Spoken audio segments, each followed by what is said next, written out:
your financial aid offers. Hi everyone, I'm Tina Steele, the FAFSA guru, and if you like what I have to say, be sure to subscribe to my channel by clicking the link below. Today I want to talk to you about appealing your financial aid offers.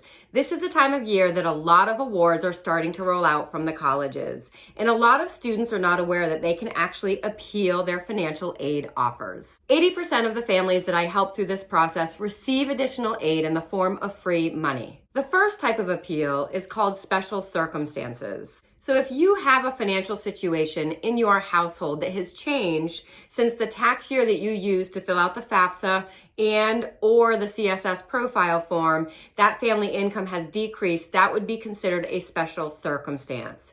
If you had a one-time addition to your income for the 2020 year that was reported on the FAFSA, such as a retirement distribution or a capital gain or something like that, that is considered a special circumstance. If you have significant medical or dental expenses, some colleges will even take into consideration if you pay private education expenses for your other children in K through 12 schools. Maybe you're supporting an elderly parent, or there's another financial situation going on in your household that you could not accurately report on the FAFSA or the CSS profile. If you navigate to college financial aid websites and search financial aid appeal or special circumstances, you will pull up information about this type of appeal.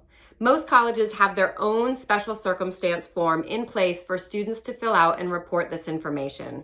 College financial aid offices can then use this information to recalculate a student's expected family contribution, which can help him or her get additional financial aid. The other type of financial aid appeal is something I refer to as just a straight financial aid appeal. If you don't have any special circumstances in your household, but the college is still out of reach financially for you, you can humbly ask the financial aid office to reconsider your award and give you some additional aid. The majority of colleges will accept these types of financial aid appeals. It's important to navigate to each college's financial aid website to see what their guidelines are around submitting a financial aid appeal. And when you write this letter, you should include some important key points and information that is actually going to make your appeal letter effective. The reality is, college financial aid offices want to help you. Some colleges have more endowment money to offer than other colleges and are able to come back and offer additional aid.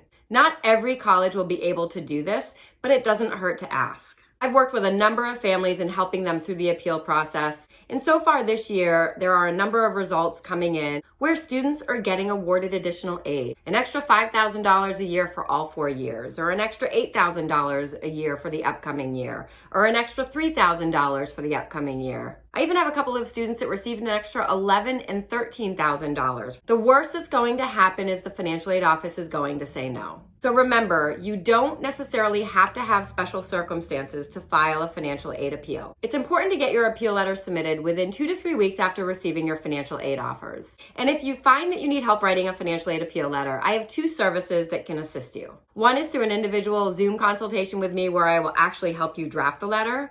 And the other is a digital course I sell on my website that will teach you how to effectively write a financial aid appeal letter and then allow you to submit it to me for review and feedback prior to sending it off to the college. Anyone can write a financial aid appeal letter unless the college has a specific policy on their website saying they will not entertain financial aid appeals for anything other than special circumstances. So don't miss out on this opportunity to possibly get awarded more free aid. As I said earlier, 80% of students who file a financial aid appeal will get additional money. Thanks so much for watching, and to learn more about the services I provide that can help you write a financial aid appeal letter, or about the other programs and services I provide, be sure to visit my website, thefafsaguru.com. I offer a free initial 10-minute consult call for anyone to answer general financial aid questions. Thanks again.